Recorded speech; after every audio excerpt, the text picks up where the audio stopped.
अवधूत चिंतन श्री गुरुदेव दत्त स्वामी महाराज की जय, छत्रपती शिवाजी महाराज की जय।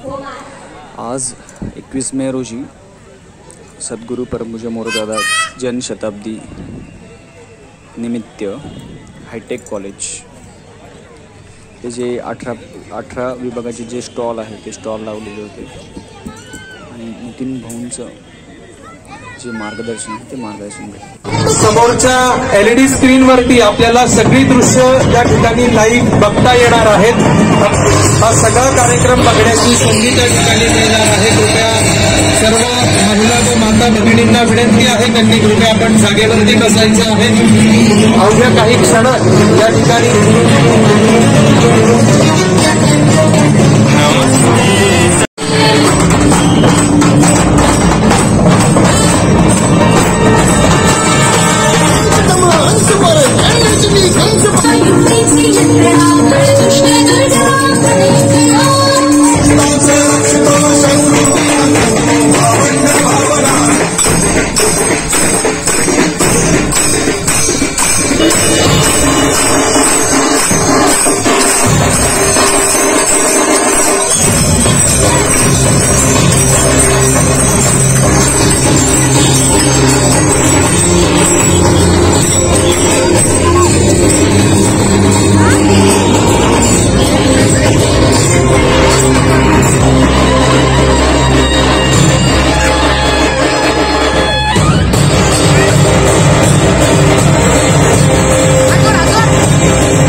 काळाची नितांत गरज आहे। त्याच गरजेच्या पोटी आज आपण सर डिफेन्सच्या विविध टेक्निक्स आणि मुवमेंट्स बघणार आहोत।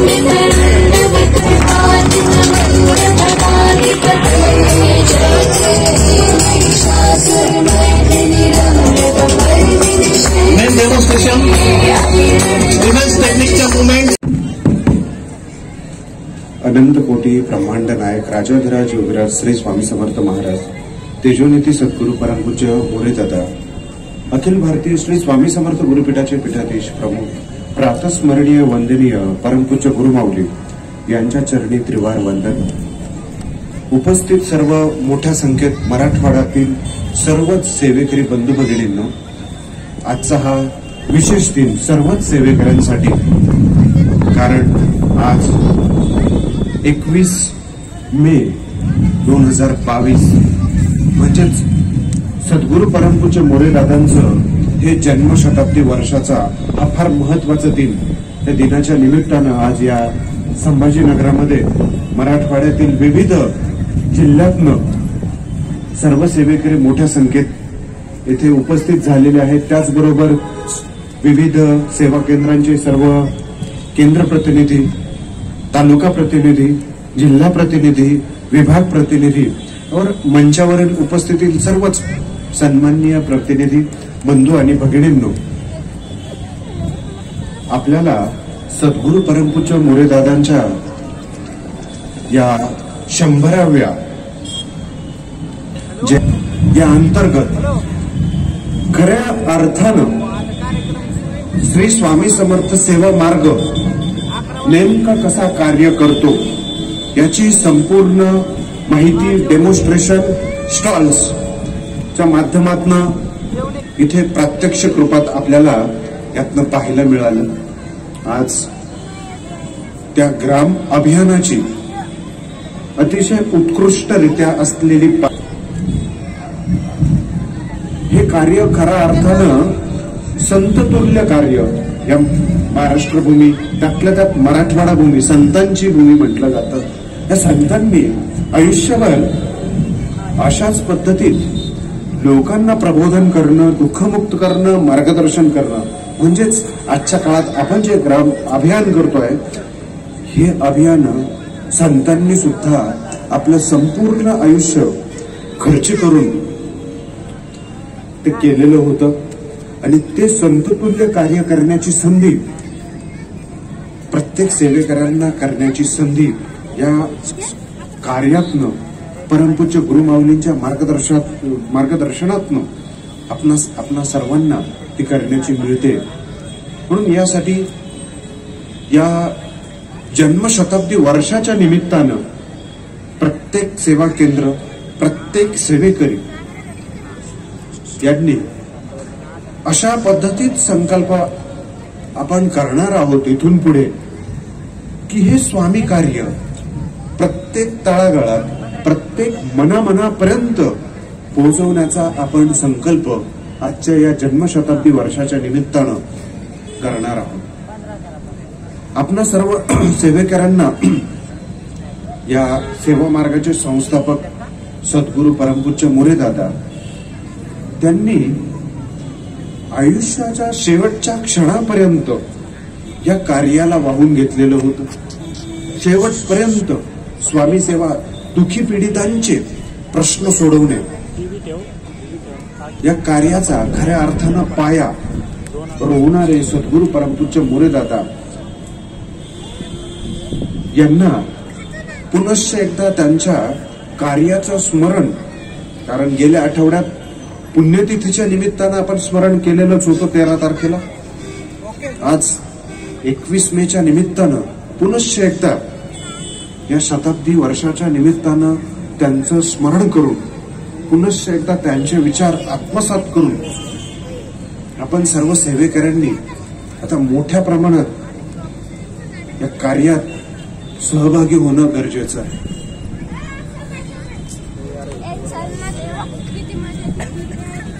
श्री स्वामी समर्थ महाराज अनंत कोटी ब्रह्मांड नायक त्यांना म्हटलं जातं.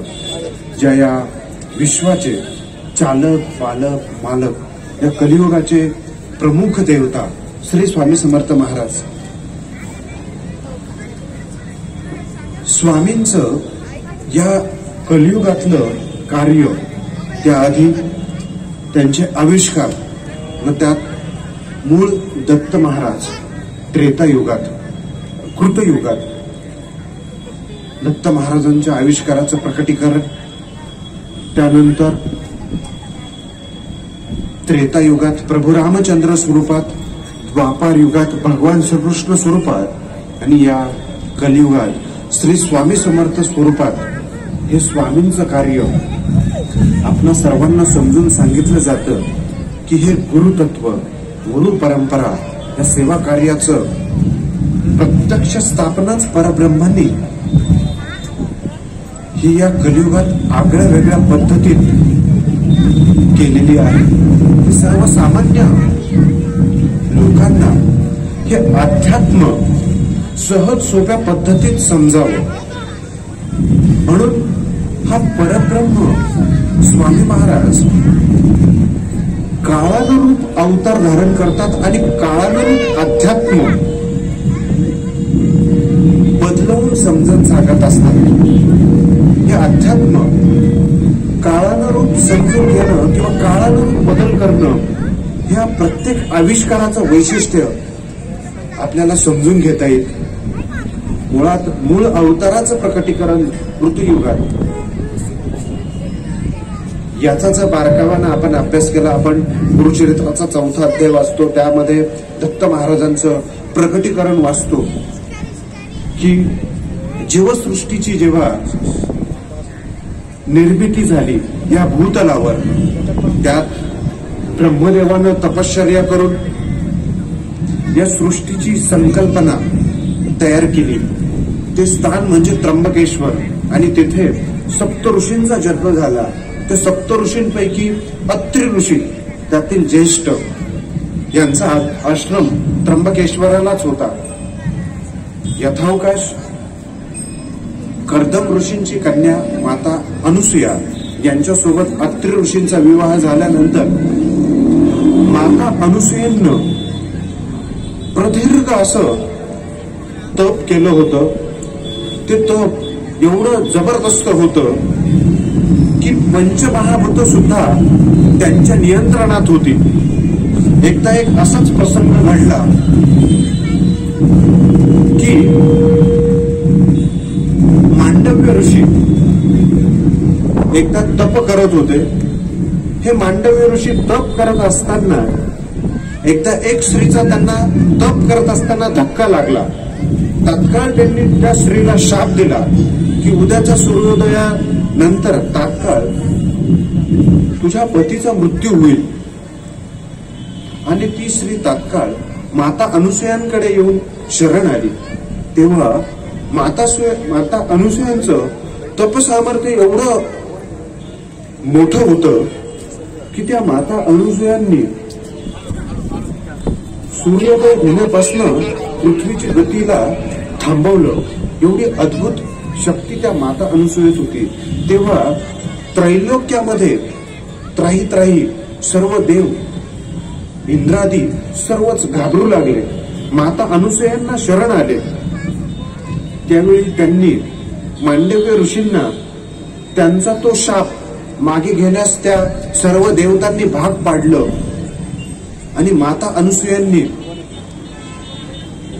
पुनश्च एकदा त्या पृथ्वीचं चलनवलन व्यवस्थितरित्या ते पुढे होऊ दिलं. हे झाल्यानंतर सर्वच देव विचारात पडले की या मातेकडे अद्भुत असं सामर्थ्य आहे. त्या मातेने सामर्थ्यावर देवांचे पद सुद्धा ती इतरांना देऊ शकेल, सामान्य लोकांना ती देऊ शकेल.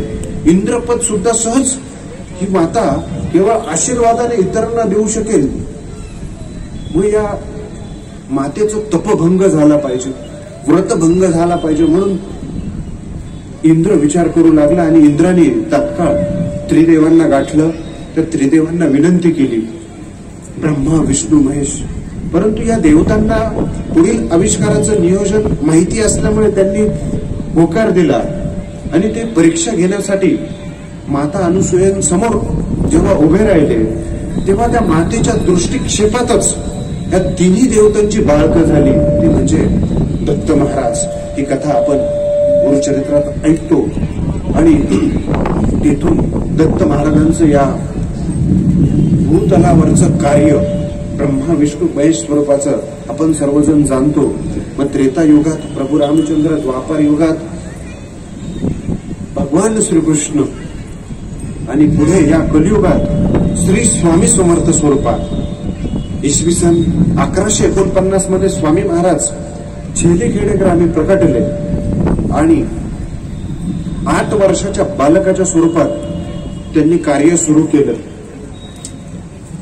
कुरुक्षेत्र, पूर्व उत्तर भारत येथे स्वामींचं कार्य 1149 पासून सुरू झालं. दुःखी पीडित मुमुक्षितांचे प्रश्न सोडवणे, त्यांना सन्मार्गाला लावणे, मार्गदर्शन करणे, अनेक शिष्यांना घडवणे, त्या शिष्यांकडवी लोकांचे प्रश्न सोडवण्याचं कार्य करून घेणं, अशा पद्धतीत स्वामींचं कार्य 1149 ते 1378 तब्बल 229 वर्ष सुरू झालं. त्यात केवळ संपूर्ण भारतच नव्हे तर भारताच्या शेजारील चीन, सिंगापूर, नेपाळ, मलेशिया आदी राष्ट्रांमध्ये सुद्धा स्वामींनी त्या काळात कार्य केलं होतं. पदभ्रमंती केली होती. एवढ्या प्रदीर्घ कालावधीनंतर काळानुरूप पुन्हा नव्या पद्धतीत अध्यात्म समजून सांगत असताना पुढील आविष्कार श्रीपाद श्रीवल्लभ 1378 ते 1528 तब्बल 150 वर्षाचा तो आविष्कार. या आविष्कारातही श्रीपाद श्रीवल्लभ स्वामींनी पुनश्च एकदा भारत भ्रमण आणि त्या काळात असलेलं संन्यासी संप्रदायाचं स्तूम फार मोठ्या प्रमाणात वाढलेलं होतं. सर्वसामान्य प्रापंचिक लोकांना अध्यात्म समजत नव्हतं किंवा त्यांच्यापर्यंत हे लोक पोहोचत नव्हते. त्यांच्यापर्यंत अध्यात्म पोहोचवण्याचं कार्य या श्रीपाद श्रीवल्लभ आविष्कारात आगळ्या वेगळ्या पद्धतीत स्वामींनी ते केलं. या आविष्कारामध्ये सुद्धा स्वामींनी आगळं वेगळं कार्य करत असताना कुरोपूर सारखं तीर्थक्षेत्र घडवलं. पिठापूरला त्यांचं प्रकटस्थान. आणि पुढच्या आठवड्यात पुढच्या आठवड्यातल्या 8 तारखेला आपल्याला श्रीपाद चरित्राचं पारायणासाठी सर्वांना पिठपूरला सुद्धा जायचंय, जिथे गोदावरी माता 7 तोंडानं राजमहेंद्रीजवळ समुद्राला जाऊन मिळते. अशा ठिकाणी जवळच स्वामींचं या श्रीपाद श्रीवल्लभ आविष्काराचं प्रकटीकरण स्थान जे गुरुमाऊलींनी तेथे सेवेसाठी दत्तधामाची तिथे निर्मिती केलेली आहे. तर अशा पद्धतीचं स्वामींचं ते महत्वाचं आविष्कार कार्य काळानुरूप पुनश्च एकदा अध्यात्म सहज सोप्या पद्धतीत समजून सांगण्याचं कार्य. पुढील आविष्कार नृसिंह सरस्वती महाराष्ट्रातील कारंजा येथे प्रकट झाले. या कारंजा आविष्कारात स्वामींनी आगळ्या वेगळ्या पद्धतीचं कार्य, सर्व वेदांचा अभ्यास धारण केलेलं ते स्वरूप नृसिंह सरस्वती स्वामींचं पुनश्च एकदा भारत भ्रमंती, पुनश्च एकदा वेगवेगळ्या शिष्यांकडवी अभियान करून त्यांना पुनश्च एकदा सहज सोप्या पद्धतीत अध्यात्म काळानुरूप बदलून सोप्या पद्धतीत समजून सांगितलं. या नृसिंह सरस्वती आविष्कारात 1528 ते 1678 आपण गुरुचरित्रामध्ये या आविष्काराचं सर्व वर्णन वाचतोच.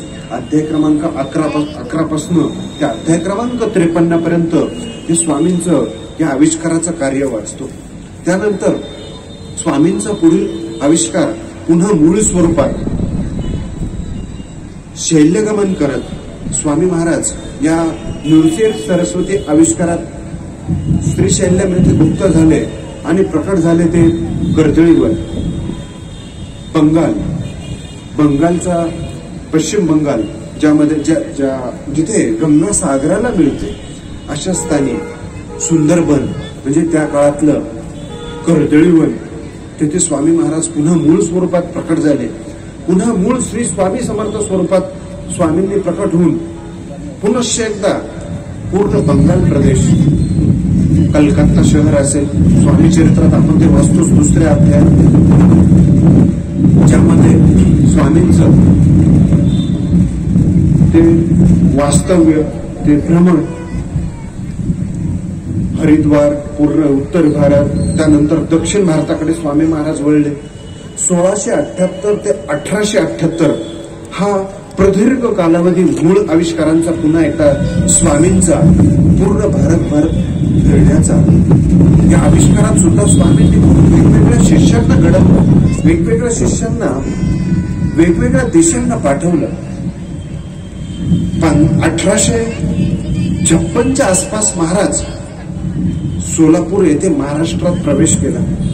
महाराष्ट्रात प्रवेश केल्यानंतर स्वामींनी खूप आगळ्या वेगळ्या पद्धतीत हे स्वामींचं कार्य महाराष्ट्रातील सोलापूरच्या प्रज्ञापुरी गावात होतं.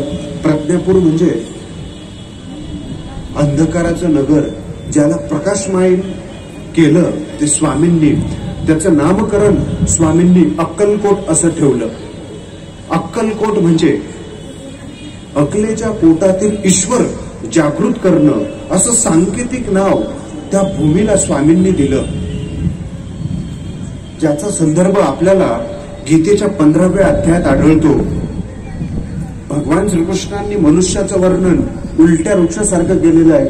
गीतेच्या 15व्या अध्यायाच्या पहिल्याच श्लोकात ऊर्ध्वमूलम अधशाखा, की मनुष्य हा उलट्या वृक्षाप्रमाणे आहे, ज्याच्या शाखा या खालच्या बाजूला आहे आणि मूळ वरच्या बाजूला आहे. शाखा म्हणजे हातपाय हे खालच्या दिशेला आणि मूळ म्हणजे मेंदू हा वरच्या बाजूला. अशा पद्धतीत अक्कलकोट म्हणजे या मेंदूच्या म्हणजेच अकलेच्या कोटातील ईश्वर जागृत करणं म्हणजे अक्कलकोट असं सांकेतिक नाव स्वामींनी या काळात त्या नगरीला दिलं. आणि या कालखंडात अनेक शिष्यांना अभियानासाठी वेगवेगळ्या देशांना पाठवलं. व त्यात शिर्डीचे साईबाबा, शेगावचे गजानन महाराज, जंगली महाराज पुण्याचे, शंकर महाराज, उमनाबादचे माणिक प्रभू, कर्नाटकचे जमादार मुसलमान, शेख मोहम्मद महाराज असतील, असे असंख्य शिष्य स्वामींचे या कालखंडात स्वामींना भेटले. आणि स्वामींनी त्यांना तिथेच न ठेवता वेगवेगळ्या देशांना पाठवलं. मुंबईहून आलेले हरिभाऊ तावडे म्हणजे स्वामी चरित्रातील स्वामीसूत यांना सुद्धा आज्ञा केली. मुंबई कोकण परिसरात त्यांनी अभियानांना सुरुवात केली. म्हणजे या सगळ्या शिष्यांनी त्या काळात लोकांना प्रबोधन करण्याचं काम स्वामींच्या आज्ञेनं त्या काळातलं ते ग्राम अभियानच होत. आणि या सर्व मोठमोठ्या शिष्यांकडनं स्वामींनी त्या काळातलं ग्राम अभियान करून घेतलं. त्यानंतर पुढील सूत्र सद्गुरू परमपूज्य मोरे दादांकडे ती सोपवली. सद्गुरू परमपूज्य पिठले महाराजांकडे ती सगळी सूत्र सोपवली. आणि सद्गुरू पिठले महाराजांना कृष्णा पंचगंगेच्या संगमावर श्री नृसिंहवाडी येथे सद्गुरू परमपूज्य पिठले महाराजांना स्वतः स्वामी महाराजांनी अनुग्रह दिला आणि सांगितलं की या कलियुगामध्ये, या विज्ञान युगाला सहज सोपा समजेल, प्रापंचिक लोकांना सहज सोपं अध्यात्म समजेल अशा सेवा मार्गाची निर्मिती करा असा आदेश सद्गुरू पिठले महाराजांना दिला आणि त्यांना नाशिक क्षेत्री पाठवलं. सद्गुरू पिठले महाराज नाशिक क्षेत्री आले. त्र्यंबकेश्वरला 36 वर्ष त्यांनी त्र्यंबकेश्वर महाराज त्रिसंदेश्वर गायत्री मातेच्या स्थानी प्रदीर्घ तपश्चर्या आणि या कार्याची आखणी त्यांनी करून ठेवली. ती आखणी केलेला हा मार्ग प्रत्यक्षात उतरवण्याकरता त्यांना एक विशेष शिष्याची आवश्यकता होती. आणि स्वामींनी आधीच त्यांना संकेत सुद्धा देऊन ठेवलेला होता. इकडे नाशिक जवळच दिंडोरी येथे 21 मे 1922 सद्गुरू परमपूज्य मोरे दादांचा एका शेतकरी कुटुंबात जन्म झाला. वयवर्ष 5 असतानाच पितृछत्र हरपलं. अनेक संकट त्यांच्या परिवारावर तेव्हा आली. कुठल्याही संकटांना न डगमगता त्यांच्या मातोश्रींनी त्या परिस्थितीचा प्रतिकार करत सद्गुरू परमपूज्य मोरे दादांना वाढवलं. घराच्या बाजूलाच असलेलं प्रभू रामचंद्राचं मंदिर गावातल्या घरात तेथे असणारे रामदासी गुरुजी, त्यामुळे बालवयातच प्रभू रामचंद्राच्या भक्तीत तल्लीन असणारे सद्गुरू परमपूज्य मोरे दादा, त्यासोबत कुलस्वामिनी तुळजाभवानीचं अधिष्ठान वेळोवेळी वेगवेगळ्या प्रकारे त्यांची सेवा करणारे सद्गुरू परमपूज्य मोरे दादा जेव्हा युवा अवस्थेत आले त्यावेळी त्यांना एक दिवस प्रत्यक्ष तुळजाभवानी मातेनं दृष्टांत दिला आणि सांगितलं की नाशिक क्षेत्री तुमची सद्गुरू वाट पाहत आहे. लवकरात लवकर त्यांची भेट घ्या. तुमच्या हातून फार आगळं वेगळं कार्य करून घ्यायचंय. अशा पद्धतीत खुद्द तुळजाभवानी मातेनं त्यांना दृष्टांत दिला आणि लागलीच गुरूंच्या शोधार्थ ते नाशिकला आले. आणि एक दिवस सद्गुरू परमपूज्य मोरे दादा, सद्गुरू पिठले महाराजांची भेट त्यांची नाशिक क्षेत्री झाली. पहिल्या भेटीतच सद्गुरू परमपूज्य मोरे दादा त्या सद्गुरूंना पाहून प्रचंड भारावून गेले. कारण की प्रत्येक गोष्ट स्वामींना समर्पित करूनच पिठले महाराज ग्रहण करत अक्षरशः त्यांच्या समोर जेव्हा चहा ठेवला, पाणी ठेवलं, त्या चहाचा आणि पाण्याचा सुद्धा स्वामींच्या फोटोला नैवेद्य दाखवूनच मग त्यांनी तो ग्रहण केला. हे पाहून प्रचंड भारावून गेलेले सद्गुरू मोरे दादा त्यांच्या चरणाशी शरण आले. आणि त्यावेळी पिठले महाराजांनी सांगितलं की मी आपलीच वाट पाहत होतो, आपल्याकडे मी फार मोठं कार्य करून घ्यायचंय, परंतु त्यासाठी तुम्हाला प्रभू रामचंद्रांच्या सेवेऐवजी स्वामी महाराजांची सेवा तुम्हाला आता इथून पुढे करावी लागणार आहे. त्यावेळी मनात साशंकित सद्गुरू परमपूज्य मोरेदादा ते झाले की एवढ्या लहान वयापासून करत आलेलो प्रभू रामचंद्राची भक्ती आता सोडून द्यायची की काय, नेमकं काय करायचं, अशा पद्धतीत मनात विचारांचं गाव उठलं. घरी आल्यानंतर सतत तेच विचार.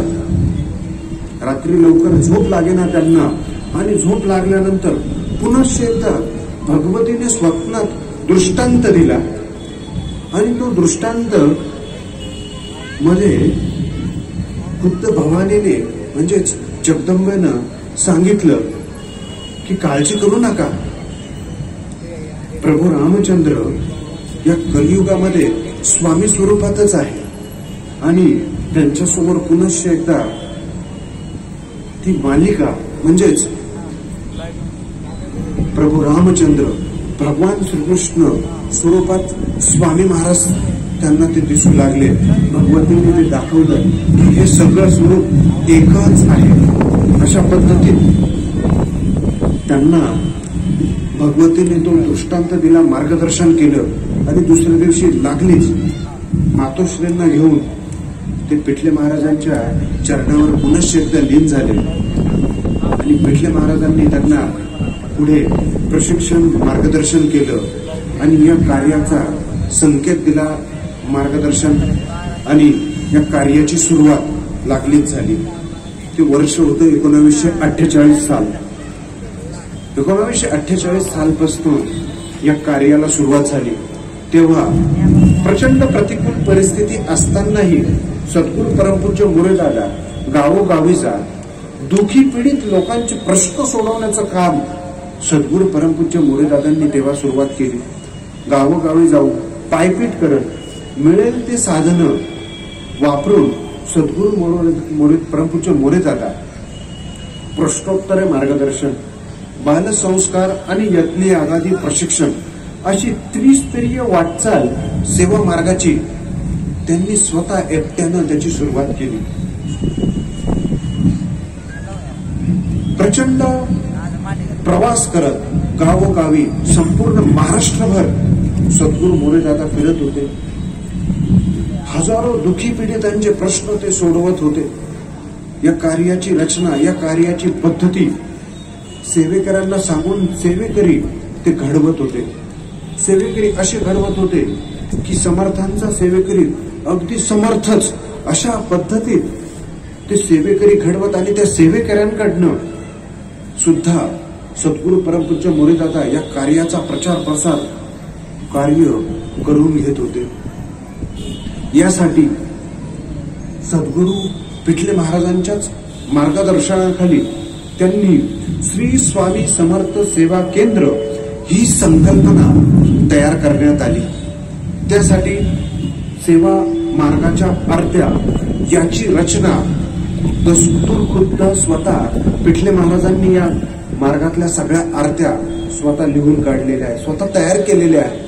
त्याचबरोबर या कार्याची आरत्यांची पद्धत, सेवा केंद्राची पद्धत ही सद्गुरू मोरेदादा आणि पिठले महाराजांनी तयार करून ती प्रत्यक्षात दिंडोरी येथून ती तयार करण्यात आली. 1975 साली पहिलं केंद्र दिंडोरीला स्थापन झालं. केवळ एका ठिकाणीच सेवा केंद्र स्थापित न करता प्रत्येक गावोगावी वेगवेगळ्या पद्धतीत सेवा केंद्रांची निर्मिती सद्गुरू परमपूज्य मोरेदादांनी त्या काळात करायला सुरुवात केली. मुळात सेवा केंद्र म्हणजे काय सेवेकरांनी समजून घेणं हे सुद्धा गरजेचं आहे आणि सेवेकरी म्हणजे काय हे सुद्धा समजून घेणं आजच्या काळात सुद्धा फार गरजेचं आहे. सेवा केंद्र म्हणजे असं स्थान की ज्याचा अर्थ कुठल्याही प्रकारे देऊळ, मठ, मंदिर असा होत नाही. ते असं स्वामींचं स्थान जेथे सेवेकरी एकत्रित येऊन स्वामींची सेवा करतातच, परंतु त्याबरोबर सेवा कार्याचं वेगवेगळ्या प्रकारचं प्रशिक्षण घेऊन लोकांचे प्रश्न सोडवणे, लोकांपर्यंत स्वामी मार्ग पोहोचवणे, वेगवेगळ्या प्रकारचे शास्त्र, वेगवेगळ्या प्रकारचे ग्रंथ, संशोधन, प्रशिक्षण असं स्थान म्हणजे श्री स्वामी समर्थ सेवा केंद्र ही मूळ संकल्पना सद्गुरू परमपूज्य मोरेदादांनी राबवण्यास प्रारंभ केला. आता सेवेकरी म्हणजे नेमकं कोणाला म्हणायचं? सेवेकरी म्हणजे केवळ स्वामींची सेवा करणारे म्हणजे सेवेकरी होत नाही. सेवेकरी म्हणजे स्वामींची सेवाही करतात, त्याचबरोबर सेवा मार्गाचा प्रचार प्रसार किंवा सेवा मार्गातील विविध विभागांमध्ये सक्रिय कार्यरत होऊन कार्य करतात, ते म्हणजे सेवेकरी. केवळ सेवेने किंवा केवळ वैयक्तिक सेवेने सेवेकरी होत नाही. त्यासाठी या कार्यात योगदान देणं सुद्धा तितकंच महत्वाचं. तेव्हा सेवेकरी पद आपलं पूर्ण होत असतं. म्हणून सेवेकऱ्यांनी आजही या मूळ संकल्पना सेवा मार्गाच्या स्थापनेच्या वेळेस ज्या केलेल्या होत्या त्या पुनश्च एकदा लक्षात घेणं गरजेचं आहे. म्हणजे ही सगळी जी सेवा केंद्र सद्गुरू परमपूज्य मोरेदादांनी जी निर्मिलेली होती याचा मूळ उद्देश आजही आपण समजून घेणं गरजेचं आहे. बऱ्याच वेळा आपण केवळ केंद्रात अटकून राहतो. केवळ केंद्रातील त्रिकाळ आरत्या आणि केंद्रातील उत्सव एवढ्या पुरतं आपण बऱ्याच वेळा मर्यादित राहतो. एवढ्या पुरतं मर्यादित न राहता या केंद्राचा खरा उद्देश हा आपण पूर्ण करणं प्रत्येक सेवेकऱ्याचं कर्तव्य आहे. म्हणून परमपूज्य गुरुमाऊली आपल्याला सांगतात 20% अध्यात्म आणि 80% समाजकार्य. मग केंद्रातील जे आपण उपक्रम करतो, आरती, उत्सव, वैयक्तिक उपासना, सेवा, हे म्हणजे 20% अध्यात्म आणि 80% समाजकार्य. म्हणजे या सर्व आध्यात्मिक सेवा उपक्रम सेवा केंद्रातील उत्सव झाल्यानंतर त्या केंद्राद्वारा सेवेकऱ्यांनी राबवायचे विविध उपक्रम, अभियान, प्रश्नोत्तर, मार्गदर्शन, बालसंस्कारापासून उर्वरित जेवढे उपक्रम आहेत ते उपक्रम राबवणं म्हणजे सेवा मार्गाचं 80% समाजकार्य. स्वामी सुद्धा तुम्हाला 100% आशीर्वाद तेव्हाच देतात जेव्हा तुम्ही 20% अध्यात्म आणि 80% समाजकार्य या पद्धतीत सेवा कार्य पूर्ण करतात. तेव्हा आपल्या परिवारावर 100% स्वामींची कृपा सुद्धा आपल्याला लाभत असते. हे लक्षात घेणं सेवेकऱ्यांनी गरजेचं आहे. म्हणजे केवळ केंद्रात बसून आपल्याला सेवा करून चालणार नाही. बाहेर पडून इतर दुःखी पीडित लोकांपर्यंत पोहोचून त्यांचे प्रश्न सोडवणे, हे समाज, हे राष्ट्र घडवण्याकरता ग्राम आणि नागरी विकास अभियान राबवणं, ह्या अभियानातील विविध उपक्रमांमध्ये सक्रिय सहभागी होणं म्हणजेच सेवा मार्गाचं संपूर्ण कार्य. स्वामींचे 100% आशीर्वाद, सेवेकरी पद हे 100% पूर्णपणे आपण ते मिळवू शकतो. केंद्राचा अर्थ तेव्हाच 100% हा पूर्ण होत असतो. हे लक्षात घेणं गरजेचं आहे. म्हणून सद्गुरू परमपूज्य मोरेदादांनी या कार्याची निर्मिती, पाया करत असताना या ज्या छोट्या छोट्या संकल्पना आहेत, सेवा केंद्र, सेवेकरी, सेवा मार्गातील उपक्रम, हे आजही सेवेकऱ्यांनी व्यवस्थितरित्या वारंवार समजून घेणं गरजेचं आहे. म्हणून सद्गुरू परमपूज्य मोरेदादांची पुण्यतिथी, जयंती, जन्मशताब्दी समजून घेत असताना पुन्हा एकदा या कार्याचा लेखाजोखा, या कार्याचं मूळ स्वरूप प्रत्येक सेवेकरांना समजून घ्यावं, याच करता आपण हा उपक्रम राबवत असतो. हे लक्षात घ्या. म्हणून सद्गुरू परमपूज्य मोरेदादांनी हे कार्य करत असताना अथक मेहनत घेतली, अविश्रांत मेहनत. यामध्ये प्रवास करत असताना ऊन, पाऊस, वारा याची तमा न बाळगता प्रसंगी मे महिन्यात सुद्धा वेगवेगळ्या ट्रकांवर बसून सुद्धा सद्गुरू मोरेदादांनी त्या काळात वेगवेगळ्या गावांना प्रश्नोत्तराला जात असताना साधनं जी मिळतील ती असा प्रखर, परखड, खडतर असा प्रवास त्यांनी त्या काळात तो केला आणि तिथे जाऊन लोकांची ती प्रश्न सोडवली. अनेक वेळा आजारपण सुद्धा त्यांना आलं, परंतु त्या आजारपणाचा त्यांनी अशा पद्धतीत वापर केला की वेगवेगळ्या प्रकारची ग्रंथ त्यांनी आजारपणात लिहून काढली. मग त्यात श्री स्वामी समर्थ आवृत्ती 1 ते 10 या ग्रंथांचं लिखाण स्वतः सद्गुरू मोरेदादांनी केलं. त्याचबरोबर सेवा मार्गाची महत्वाची ग्रंथ, त्यात हिंदू धर्म, क्षात्र धर्म, मराठी अस्मिता सारखी ग्रंथ स्वतः सद्गुरू परमपूज्य मोरेदादांनी त्या काळात ती लिहिली. त्याचबरोबर 1972 साली सद्गुरू परमपूज्य पिठले महाराजांच्या मार्गदर्शनानुसार त्यांनी दिलेली स्वामी चरित्राची कॉपी त्यांनी ती प्रकाशित करून सेवा मार्गाच्या प्रकाशन विभागाला त्या काळात प्रारंभ झाला. अनेक वेगवेगळ्या प्रकारचं विविध ग्रंथातील, धर्मग्रंथातील ज्ञान सोप्या पद्धतीत या ग्रंथांच्या माध्यमातून सेवेकऱ्यांपर्यंत ते पोहोचवलं. अनेक वेगवेगळ्या प्रकारची शास्त्र, मग त्यात हस्तसामुद्रिक शास्त्र असेल, ज्योतिषशास्त्र असेल, स्वरशास्त्र असेल, ही वेगवेगळी शास्त्र अतिशय सोप्या पद्धतीत सर्वसामान्य लोकांपर्यंत ती उपलब्ध करून देण्याचं कार्य सद्गुरू परमपूज्य मोरेदादांनी ते त्या कालखंडात प्रतिकूल परिस्थितीत केलं. काही प्रमाणात त्यांना रोषही पत्करावा लागत होता की त्या काळी घेतलेले अनेक क्रांतिकारी आध्यात्मिक निर्णय, मग त्यात माता भगिनींना अध्यात्माचं खुलं व्यासपीठ सद्गुरू परमपूज्य मोरेदादांनी सर्वात प्रथम इतिहासात करून दिलं. ते म्हणजे गुरुचरित्र, दुर्गा सप्तशती सारखे ग्रंथ इतिहासात पहिल्यांदाच भगिनींना वाचनासाठी उपलब्ध करून दिले. आणि त्या काळात प्रखर प्रचंड विरोध त्यांना झाला.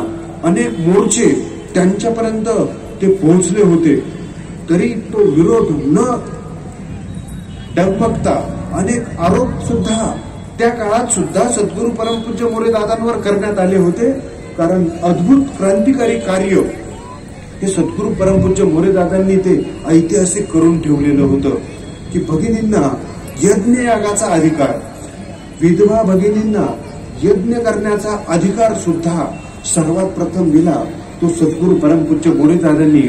त्यामुळे समाजाचा कुठलाही विरोध न बाळगता, त्याला न डगमगता आगळं वेगळं ऐतिहासिक आध्यात्मिक क्रांतिकारी कार्य सद्गुरू मोरेदादांनी हे करून ठेवलेलं होतं. म्हणून आज आपल्या सेवा मार्गामध्ये आज आपण पाहतोय की पुरुषांपेक्षा सर्वात जास्त आध्यात्मिक सेवा किंवा उपक्रम हे भगिनीच करत असतात. आणि सर्व सेवा, उपक्रम, पारायण यात सगळ्यात जास्त स्थान हे भगिनींचंच आहे. म्हणून याचं सगळं श्रेय सद्गुरू परमपूज्य मोरेदादांनाच जातं की भगिनींना हे आगळं वेगळं अध्यात्माचं व्यासपीठ ओपन करून दिलं. सद्गुरू मोरेदादांनी शेवटच्या क्षणापर्यंत हे कार्य एवढ्या तळमळीनं सेवेकऱ्यांपर्यंत केलं. कधीही कुठल्याही क्षणी प्रश्नोत्तराची सेवा त्यांनी त्यात खंड पडू दिला नाही. एक प्रसंग आपल्या सर्वांना ठाऊक असेल. सद्गुरू परमपूज्य मोरेदादांच्या मातोश्री 1986 साली जानेवारी महिन्यात त्यांचं महानिर्वाण झालं. तो दिवस गुरुवारचा होता. सकाळी सकाळी त्यांचं महानिर्वाण झालेलं होतं. गुरुवारचा दिवस असताना मोठ्या संख्येत प्रश्नोत्तरासाठी वेगवेगळ्या गावातनं, दूरवरनं अनेक लोक प्रश्नोत्तरासाठी तिथे येऊन बसलेली होती.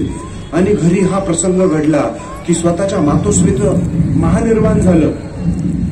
तरीही तेव्हा सद्गुरू परमपूज्य मोरेदादांनी दरबाराच्या बाहेर बसून, आंब्याच्या झाडाखाली बसून आलेल्या लोकांचे प्रश्न सोडवले, सेवा दिली आणि नंतर मग ते घरी गेले आणि पुढील अंत्यसंस्कार, अंत्यविधी नंतर केले.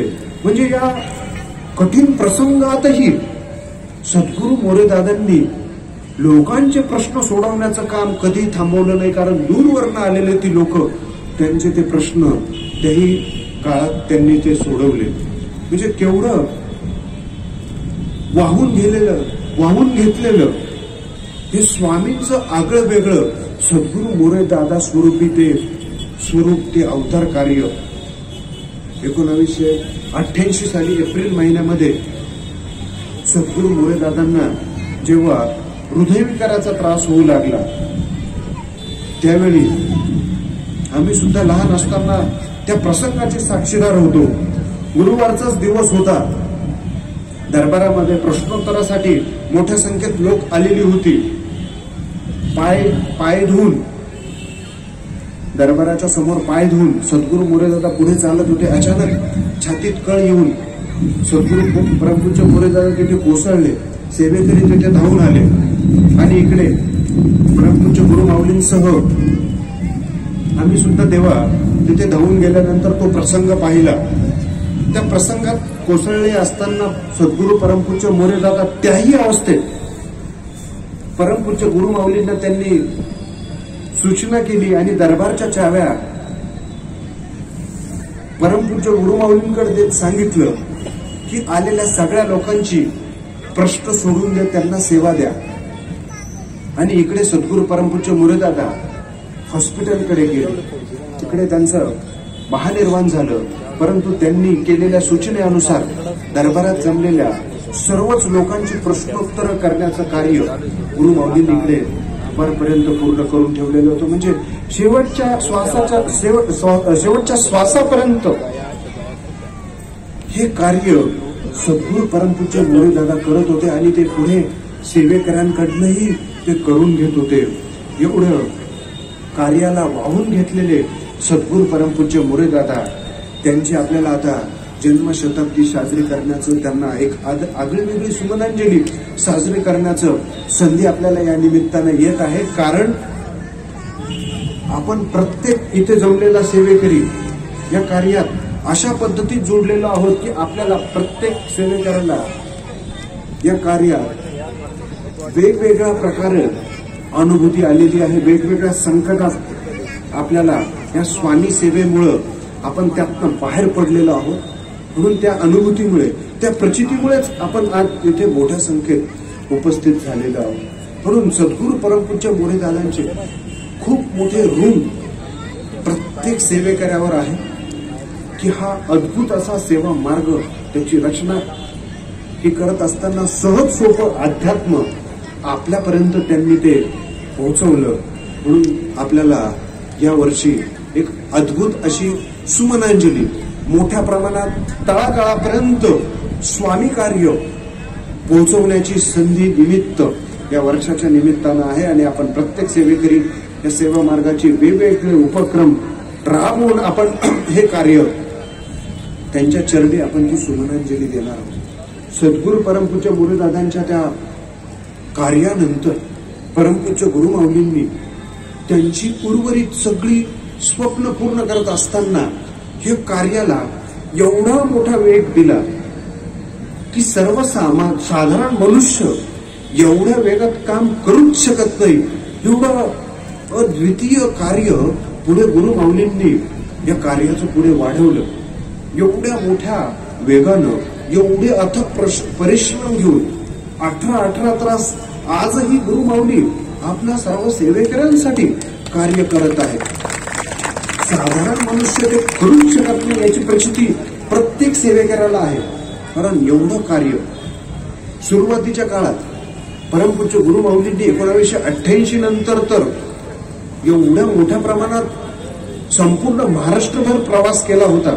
याचे साक्षीदार आपल्याकडे आजही खूप सारे ज्येष्ठ सेवेकरी आहेत की फक्त गुरुवारच्या दिवशी दिंडोरी दरबारला ते थांबत, तेथे प्रश्नोत्तर करत आणि उर्वरित शुक्रवारपासून बुधवारपर्यंत संपूर्ण महाराष्ट्रातील वेगवेगळ्या गावांना जाऊन मार्गदर्शन, प्रश्नोत्तर, प्रबोधन करण्याचं कार्य गुरु माऊली करत. तब्बल महिन्यातले 26 दिवस परमपूज्य गुरु माऊली प्रवास करत होते. फक्त 4 दिवस महिन्यातले 4 गुरुवार दिंडोरी दरबारला थांबून गुरु माऊली तेथे थांबून तेथे कार्य करत होते. एवढ्या अथक परिश्रम आणि मेहनतीमुळे सुरुवातीच्या काळात केवळ 155च असणारी सेवा केंद्र आज तब्बल 7 समुद्रा पल्ल्याड 7,500 सेवा केंद्र हे परमपूज्य गुरु माऊलींच्या त्या कार्याची पावती की 21 राज्य 21 देशात स्वामींचं कार्य पोहोचवणारे परमपूज्य गुरु माऊली ज्या वेगानं ज्या पद्धतीत आजही कार्य करत आहेत की जे कार्य जर आपण स्वामींचा आधीचे जर आविष्कार पाहिले तर आधीच्या आविष्कारामध्ये सुद्धा एवढं वेगवान कार्य आपल्याला पाहायला मिळणार नाही. एवढं वेगवान कार्य आपल्याला या आविष्कारामध्ये स्वामींच्या या गुरुमाऊली स्वरूपात आपल्याला पाहायला मिळत आहे. म्हणून आपण इतके भाग्यवान सेवेकरी आहोत की एवढ्या जवळ आपण गुरुमाऊलींचं कार्य पाहत आहोत. त्यांनी दिलेलं कार्य आपण ते करत आहोत. म्हणून आपल्याला आपण या काळात जन्म घेतलेले या आविष्कारात त्यांच्या सोबत असलेलं किंवा या आविष्कारात किंवा या कालखंडात आपण स्वामींचं कार्य आगळ्या वेगळ्या पद्धतीत पाहत आहोत की आधीच्या आविष्कारापेक्षाही हा आविष्कार एवढा अद्वितीय एवढा जबरदस्त हा स्वामींचा परमपूज्य गुरु माऊलींच्या स्वरूपातला आविष्कार.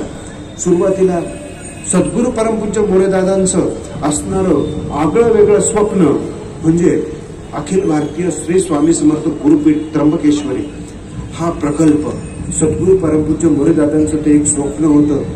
हे स्वप्न साकार करत असताना परमपूज्य गुरु माऊलींनी प्रत्येक सेवेकराच्या 1-1 रुपयातनं हे गुरुपीठ साकारलं. आपण यातील मोठ्या संख्येत सेवेकरी या गुरुपीठाच्या सुरुवातीच्या काळापासून साक्षीदार आहात की कशा पद्धतीत परमपूज्य गुरु माऊलींनी हे 1-1 रुपया जमून हे गुरुपीठ उभं केलं. हे गुरुपीठ उभं करत असताना सोबतच या सेवा मार्गाचं अभियान सुद्धा राज्यभर देशभर चालत होतं. यासाठी गुरु माऊलींनी सुरुवातीच्या काळात त्रिस्तरीय असणारी सेवा कार्याची वाटचाल 18 ग्राम आणि नागरी विकास अभियानाच्या स्वरूपात त्याची विभागणी केली जेणेकरून अधिकाधिक हे कार्य प्रत्येकापर्यंत ते पोहोचलं जावं. प्रत्येकाला यात सक्रिय सहभाग होता यावं याकरता 18 विभागांची रचना आणि 18च्या अंतर्गत 108 उपक्रम परमपूज्य गुरु माऊलींनी या अभियानातनं त्याची सुरुवात केली आणि त्यामुळेच आज 7 समुद्रा पल्ल्याड सुद्धा स्वामींचं कार्य जाऊन पोहोचलं.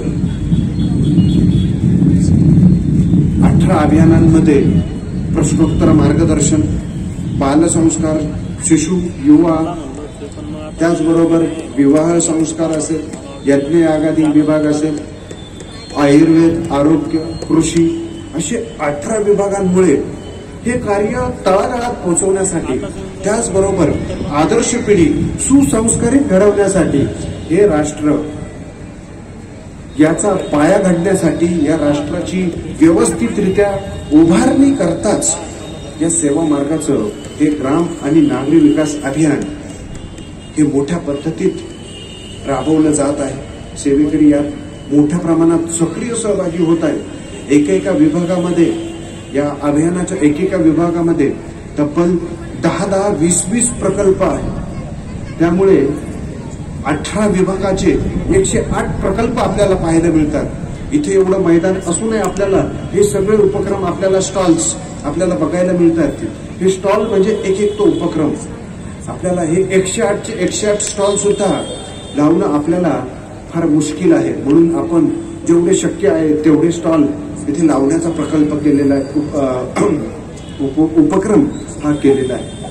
तर परमपूज्य गुरु माऊलींनी हे कार्य या 18 अभियानातनं पुढे राबवत असताना या गुरुपीठाचा उद्देश की सेवेकरांना प्रशिक्षणाची भूमी मिळावी, त्यात संशोधन वेगवेगळ्या प्रकारचं व्हावं, वेगवेगळ्या प्रकारची शास्त्र, वेगवेगळ्या प्रकारचे धर्मग्रंथ, त्याचबरोबर या सर्व उपक्रमांचं प्रशिक्षण आणि त्याचबरोबर वेगवेगळ्या प्रकारच्या सामुदायिक सेवा करता यावा.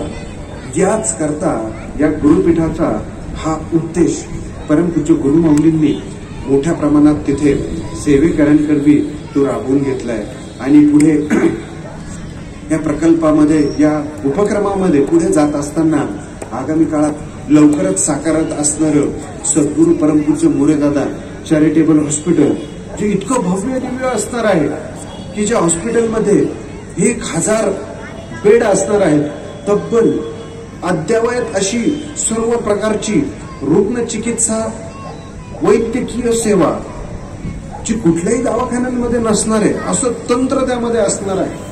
त्याचबरोबर यामध्ये 25 प्रकारचं ऑपरेशन थिएटर गुरु माऊली या आविष्कारामधनं करून घेत आहेत, ज्यामध्ये बालसंस्काराचे आपण उपक्रम पाहत आहोत. एवढ्या मोठ्या प्रमाणात परमपूज्य गुरु माऊलींनी या बालसंस्कार विभागाचा एवढा मोठा विस्तार केलेला आहे की आपण ठिकठिकाणी जेव्हा प्रत्येक जिल्ह्यात जातोय, देशात राज्यात परदेशात गेल्यानंतरही ठिकठिकाणी आपल्याला बालसंस्काराची मुलं एवढं छान उपक्रम राबवताना एवढे सुसंस्कारित पिढी आत्ताच आपल्याला ती दिसत आहेत. आपल्याला आत्ताच थोड्या वेळापूर्वी सुद्धा आपण पाहिलं पथनाट्य असेल, त्याचबरोबर या युवकांनी मुलांनी केलेलं आत्ता ढोल पथक किंवा वेगवेगळ्या प्रकारचे प्रात्यक्षिक आपण पाहिले.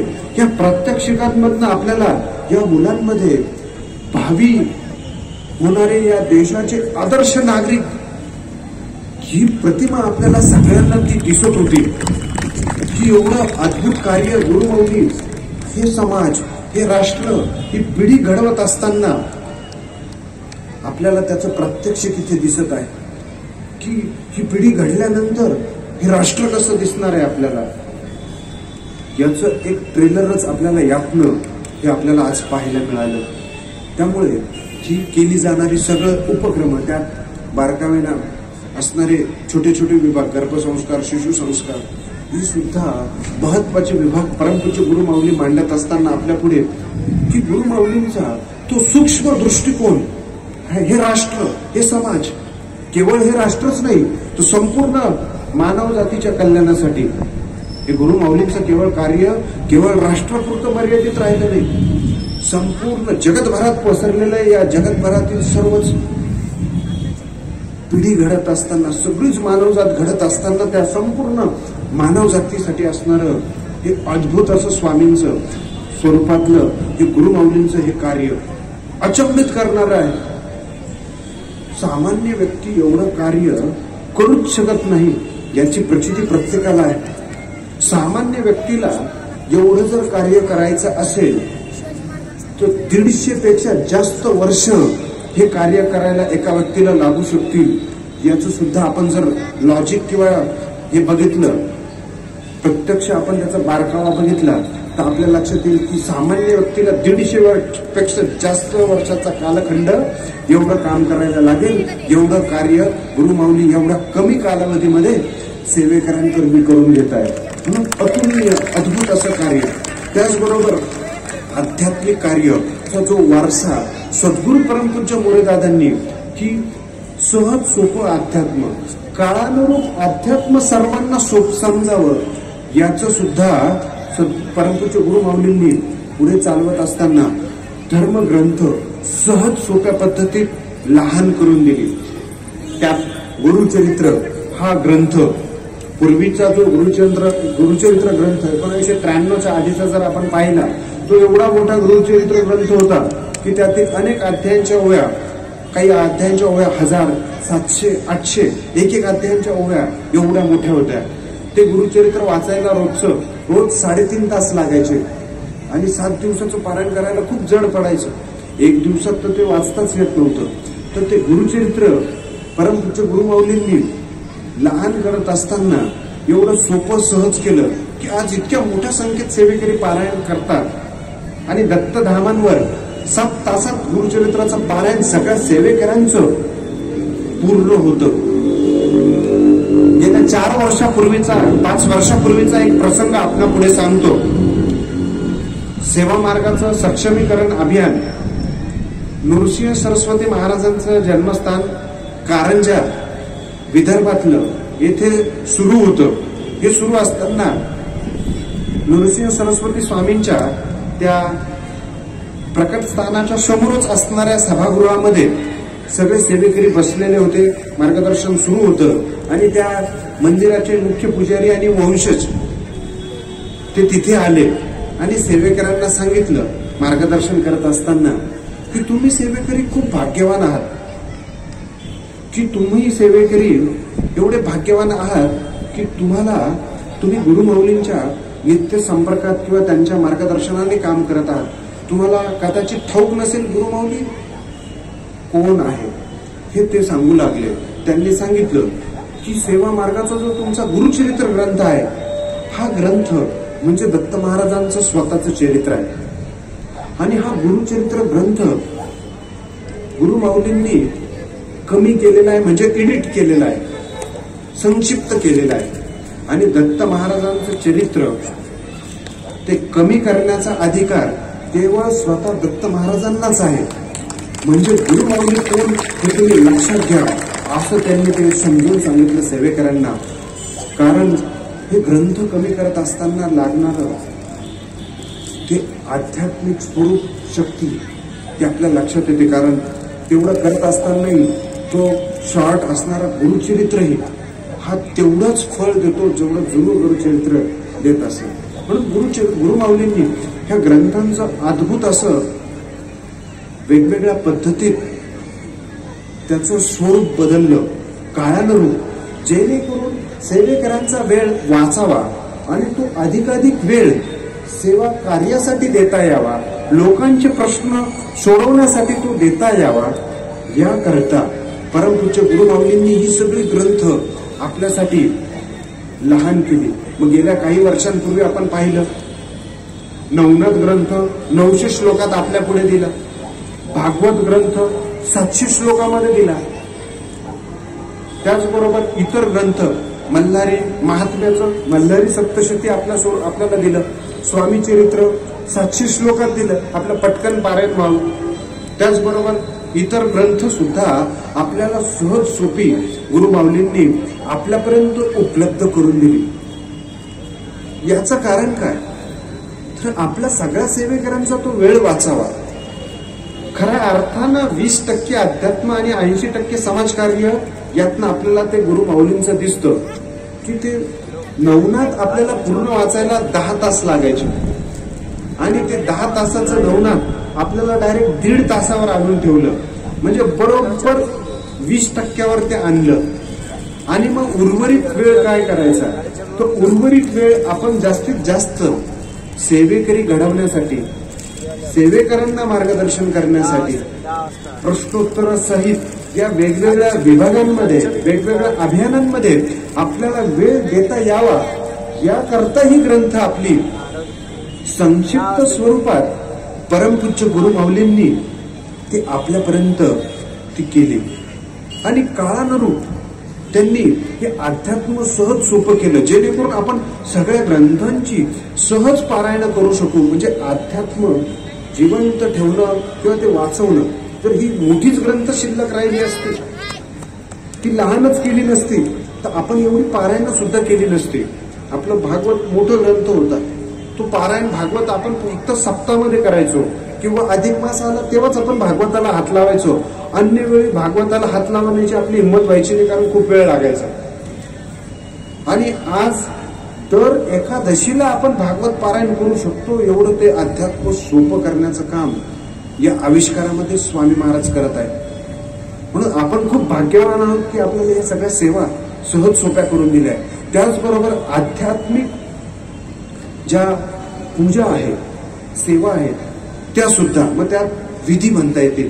मग त्यात सत्यनारायण पूजन विधी हा एवढा सोपा करून ठेवलाय आपल्या मार्गामध्ये की इतक्या सहज भगिनी दर महिन्याच्या प्रत्येक पौर्णिमेला निरीक्षर महिला सुद्धा, ग्रामीण भागातील महिला सुद्धा सत्यनारायण पूजा स्वतः करू शकेल. एवढा सोपा सत्यनारायण पूजन विधी गुरुमाऊलींनी आपल्यापर्यंत तो पोहोचून दिलेला आहे. यापूर्वी तो कधी तसा नव्हता, अवघड होता, तो सहज एकट्याला तो करता येत नसे. एवढा सोपा सत्यनारायण पूजन विधी आपल्याला तो करून दिला. त्याचबरोबर गेल्या काही कालावधीमध्ये सण वार व्रतवैकल्यांच्या माध्यमातून परमपूज्य गुरुमाऊलींनी एवढं सोपं इतर सेवा आपल्यापर्यंत त्या करून दिल्या.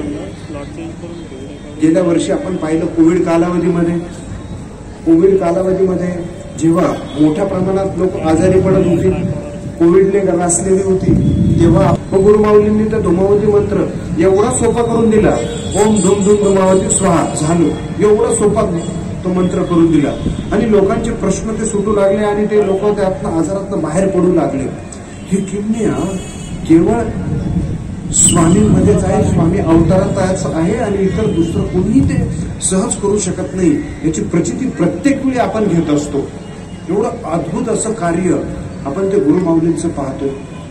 गुरुमाऊलींनी म्हणून याकरता गेल्या सप्ताहाची पूजन पद्धती एवढ्या सोपी पद्धतीत करून दिली की ती 10 मंडलं फार अवघड पडायची. तिची स्थापना करत असताना, ती 10 मंडलं स्थापन करत असताना आदल्या दिवशी त्याचे मांडीला असणारा वेळ, ती 10 मंडलं 10 कलशांवर असणारी 10 यंत्र स्थापन केली की तुमची 10ची 10 मंडल स्थापन तुमचा 1 तासामध्ये तुमचा सप्ताहाचा मंडल मांडणी, त्याचे पूजन, त्याचा हवनासह तुम्ही 1-2 तासात पूर्ण करू शकता. आणि त्यामध्ये भगिनींना त्यात प्राधान्य देण्यात आलं आणि भगिनींकडनं ती सेवा सहज सोपी यज्ञ यागाची सुद्धा करून घेण्यात आलेली आहे. एवढं सोपं अध्यात्म करणारे परमपूज्य गुरुमाऊलींनी आपल्याला एवढ्या आगळ्या वेगळ्या आध्यात्मिक स्तरावर पोहोचून ठेवलेलं आहे. परमपूज्य गुरुमाऊलींनी जर आपण इतर लोकांशी सेवेकऱ्यांशी जर कम्पेअर केलं तर आपल्या असं लक्षात येईल, अनेक साधू, अनेक महंत, तपस्वी हिमालयात तप करायला जातात, कित्येक वर्ष तिथे तप करतात आणि खूप वर्ष तप करूनही त्यांना अनेक वेळा ईश्वराचा साक्षात्कार दृष्टांत त्यांना कधी होत नाही. अनेक वर्ष तिथेच थांबतात. सगळा संसार सोडून, प्रापंचिक जीवन सोडून ते तिथे हिमालयात बसलेले असतात. कधी त्यांना देवाचा दृष्टांत मिळत नाही. आणि इकडे सेवेकरी सर्व प्रापंचिक जबाबदाऱ्या सांभाळून जेव्हा सेवा कार्यासाठी कार्य करतात आणि सेवा करतात तेव्हा त्यांना पावला गणित स्वामींचे दृष्टांत, देवांचे दृष्टांत त्यांना होतात. म्हणजे त्या हिमालयात तप करणाऱ्या साधू महंतांपेक्षाही श्रेष्ठ सेवेकरी आज गुरुमाऊलींनी तयार केलेले आहेत. म्हणजे आपण किती भाग्यवान आहोत की आपल्याला कधीही केव्हाही हिमालयात जाऊन काहीही तपश्चरण किंवा विशेष सेवा करण्याची गरज नाही. केवळ आत्ता आपल्याला दिलेल्या त्या सेवा करून त्यांच्या आदेशात असलेलं किंवा त्यांना अपेक्षित असलेलं हे अभियानाचं, ग्राम अभियानाचं कार्य केलं तर तुम्ही त्या साधू महंत तपस्व्यांपेक्षाही श्रेष्ठ ठरतात. याची प्रचिती आपण पाहत आहोत. म्हणजे किती आपण भाग्यवान सेवेकरी आहोत. परमपूज्य गुरुमाऊलींचं कार्य हे काही 2 तासात आपल्याला वर्णन करून पूर्णही करता येणार नाही. एवढं अद्भुत असं कार्य की समाजातील प्रत्येक क्षेत्रासाठी केवळ आध्यात्मिक कार्य फक्त आपण गुरुमाऊलींचं बऱ्याच वेळा पाहतो, परंतु सामाजिक स्वरूपातलं परमपूज्य गुरुमाऊलींचं कार्य जेव्हा जेव्हा राष्ट्रावर संकट येतात त्यावेळी गुरुमाऊली आपल्याकडनं विशेष सेवा, विशेष उपक्रम करून घेतात. मग त्यासाठी राष्ट्रावर आलेल्या संकटांसाठी केलेले वेगवेगळे चंडीयाग, लक्ष चंडीयाग, कोटी चंडीयाग, अब्ज चंडीयाग, या 2 वर्षापूर्वी येणारं जे संकट होतं कोविडचं, गुरुमाऊलींनी तब्बल 12 वर्षापूर्वी सेवेकरांना त्याची सूचना दिलेली होती. 2020 ते 22 परीक्षेचा कालावधी आहे. 22 अजून संपलेलं नाही. कोविड गेला, परंतु इतर संकट आपल्या पुढे आवासून आहे. सेवेकऱ्यांच्या परीक्षा सुरू आहे. लक्षात घ्या, सेवेकऱ्यांच्या भक्तीची परीक्षा सुद्धा सध्या सुरू आहे. आपली भक्ती, आपली निष्ठा किती आहे याची सुद्धा परीक्षा आपले गुरु आज घेत आहे. लक्षात घ्या, कोण किती प्रखर निष्ठावान आहे याची सुद्धा परीक्षा घेणं सुरू आहे, हे लक्षात घ्या. म्हणून परमपूज्य गुरुमाऊलींच्या कार्याची व्याप्ती समजून घेत असताना आपल्याला अनेक गोष्टी समजून घेणं गरजेचं आहे. केवळ आध्यात्मिकच नव्हे, सामाजिक आणि मानव हिताच्या कल्याणासाठी जेवढे जास्त उपक्रम या कार्याचे आहेत, या उपक्रमांचा सुद्धा आपल्याला समाजामध्ये प्रचार प्रसार करणं गरजेचं आहे. केवळ आध्यात्मिक हे लेबल आपल्याला लावायचं नाही. म्हणून गुरु माऊली आपल्याला वारंवार काही दिवसांपासून सांगतात 20% अध्यात्म, 80% समाजकार्य. म्हणून या कार्यात असणारी उपक्रम, बालसंस्कारासह पुढील जे उपक्रम आहेत त्यात, यामध्ये या कार्यातनं राबवले जाणारे पर्यावरण प्रकृती अभियान असेल, दुर्ग संवर्धन अभियान असेल, त्याचबरोबर नदी स्वच्छता अभियान असेल, अनेक जेव्हा जेव्हा राष्ट्रावर संकट येणार, गुरूंचं महत्व आपण गुरुचरित्रात वाचतो की गुरु किती श्रेष्ठ असतात. ईश्वरापेक्षाही त्यांचं महत्व अधिक असतं, कारण ईश्वरापर्यंत पोहोचवणारा, ईश्वराचा रस्ता किंवा ईश्वर समजून सांगणारा हा गुरुच असतो. हे गुरूंच्या बाबतीचा एक प्रसंग, भगवान विष्णू आणि महर्षी नारद यांच्यातील हा एक संवाद आहे. जेव्हा महर्षी नारद भगवान विष्णूंना विचारतात की आपण सर्वात जास्त आपल्याला भीती कोणाची वाटू शकते, आपण तर स्वतः परब्रह्म आहात. परंतु त्यावेळी भगवान विष्णूंनी असं उत्तर दिलं की हो, मी काही विशिष्ट अशा व्यक्तींना घाबरतो, ते म्हणजे गुरूंना मी घाबरत असतो. त्यावेळी महर्षी नारदांना खूप आश्चर्य वाटलं. त्यावेळी त्यांना भगवान विष्णूंनी भूतलावर पाठवलं, तू खाली एक परिवार आहे त्याची जाऊन भेट घे आणि त्यांना मार्गदर्शन कर आणि नंतर मग आपण पुढे बोलू. त्यावेळी महर्षी नारद भूतलावरील एका परिवाराकडे गेले. त्या परिवारातील एक व्यक्ती, त्या व्यक्तीनं महर्षी नारदांचं स्वागत केलं आणि महर्षी नारदांनी विचारलं की तुमचा काय प्रश्न आहे. त्यावेळी त्या व्यक्तीने विचारलं की मला संतती नाही. त्यावेळी महर्षी नारदांनी, कारण ते फार मोठे ज्योतिष तज्ञही होते, आणि त्यांनी त्या व्यक्तीची पत्रिका पाहिली आणि सांगितलं की तुला अजून पुढील 3 जन्मामध्ये संतती योग नाही, त्यानंतर मग तुझा 3 जन्मानंतर पुढे संतती योग आहे, या जन्मात अजिबात नाही, असं त्यांनी सांगितलं. आणि ते पुन्हा देव लोकांकडे गेले. पुन्हा काही वर्षानंतर भगवान विष्णूंनी पुन्हा नारद मुनींना पुन्हा त्याच घरात पाठवलं आणि त्या घरात पाठवल्यानंतर पाहिलं तर त्या घरात काही लहान मुलं होती. तेव्हा महर्षी नारदांनी विचारलं की ही घरात लहान मुलं कुणाची. त्यावेळी त्या व्यक्तींनी सांगितलं की ती माझीच आहे. त्यावेळी भगवान नारद मुनींना, त्या महर्षी नारदांना खूप आश्चर्य वाटलं की तुला तर पुढील 3 जन्मापर्यंत संतती योग नव्हता आणि मग हे कशी झाली. मग त्यावेळी सांगितलं की एक गुरु आलेले होते आणि त्या गुरूंनी मला केवळ आशीर्वाद दिला की तुला संतान प्राप्ती होईल. त्यावेळी महर्षी नारदांना खूप आश्चर्य वाटलं. या सद्गुरूंनी आशीर्वाद दिला आणि त्याचं भाग्य परिवर्तन झालं. त्यावेळी ते भगवान विष्णूंकडे या गोष्टीची विचारणा करू लागले. त्यावेळी भगवान विष्णूंनी सांगितलं की हा गुरु इतका श्रेष्ठ असतो की त्यांनी जेव्हा आशीर्वाद दिला तर तो भगवंताला त्याचा प्रारब्ध बदलून सुद्धा तो पूर्ण करायला लागतो. एवढी अद्भुत शक्ती त्या गुरूंमध्ये असते. म्हणून विष्णूने सांगितलं की मी या गुरूंना सुद्धा भीत असतो. त्यावेळी तर या प्रसंगात आपल्याला असं लक्षात येतं की गुरु किती श्रेष्ठ असतो की आपलं प्रारब्ध सुद्धा बदलण्याची अद्भुत किमया शक्ती सुद्धा या सद्गुरूंमध्ये असते.